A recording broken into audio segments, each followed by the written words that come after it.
যে 5টা additional classroom আমরা একটা এনজিও ফান্ড থেকে পেয়েছিলাম, রাউন্ড টেবিল ইন্ডিয়া এবং সত্যম আয়রন স্টিল। তো আজকে সেই 5টা রুমের শুভ উদ্বোধনের অনুষ্ঠান ছিল।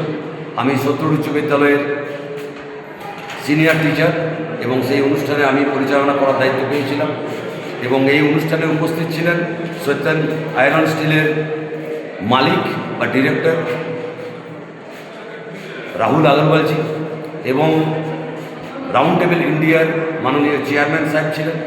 এবং তাছাড়াও রাউন্ড টেবিল ইন্ডিয়া যে সংস্থা, তার আরও অন্যান্য জনপ্রতিনিধি ছিলেন এবং এলাকার যে সমস্ত মানুষ কিছু অর্থদান করে সাহায্য করেছিলেন, তাদের মধ্যে লাইকাপুর নিবাসী শ্রীকান্ত দা, আমাদের পরিচিত শ্রীকান্ত চ্যাটার্জি, উনি ওনার মা এবং ওনার ওয়াইফ ছিলেন।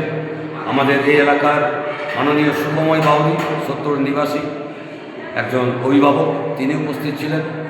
এছাড়াও আমাদের মনোজ যাদব, আমাদের বালবদল স্কুলের শিক্ষক, তিনি উপস্থিত ছিলেন।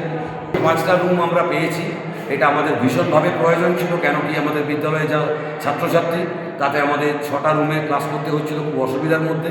এই 5টা রুম পেয়ে যাওয়াতে আমাদের ছেলেমেয়েদের পড়াশোনার যে পরিবেশ এবং যে খোলামেলা জায়গা, সেটা আমরা দিতে পারলাম। এতে আমরা অত্যন্ত খুশি এবং আমরা অত্যন্ত কৃতজ্ঞ ওই সংস্থার কাছে। এটাতে আনুমানিক 35 লক্ষ টাকা খরচা হয়েছে এবং সেই 35 লক্ষ টাকার মধ্যে বিদ্যালয়ের পক্ষ থেকে 5.5 থেকে 6 লক্ষ টাকা আমাদেরকে বিভিন্ন এলাকা থেকে তুলে এবং শিক্ষকরা, আমরা বিদ্যালয়ের শিক্ষকরা কিছু কিছু অর্থদান করে আমরা সে টাকা দিয়েছি এবং বাকি টাকা তারা নিজেরা দিয়ে বিদ্যালয়টিকে